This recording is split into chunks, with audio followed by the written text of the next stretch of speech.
আমরা সকলেই জানি পৃথিবীকে রক্ষা করার জন্যে, মানুষকে মুক্তির পথ দেখাতে ভগবান যুগে যুগে মানব রূপ ধারণ করে এই ধরনীতে অবতীর্ণ হয়েছেন। মানব রূপে না এলে মানুষকে শিক্ষা দেওয়া যাবে না। বিশ্বময়ী মা মানুষের কল্যাণের জন্যে, পৃথিবীর মঙ্গলের জন্যে ও বিশ্বের শান্তির জন্যে এই ধরনীতে এসেছিলেন। পৃথিবীকে রক্ষা করার জন্যে যুগে যুগে ভগবান নানা রূপে কতভাবে লীলা করেছেন, কত মহামানব মানবী সত্যটুকু মানুষের মধ্যে দেবার জন্যে কতভাবে পথ দেখিয়েছেন। বিশ্বময়ী মায়ের উপদেশ পালন করে মানুষ সংসারে শান্তি এনেছেন।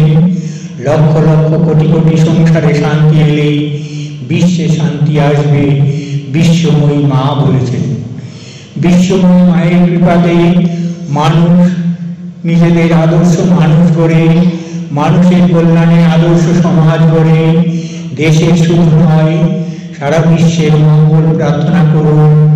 বিশ্বময়ী মায়ের শ্রীচরণে এই আমার প্রার্থনা।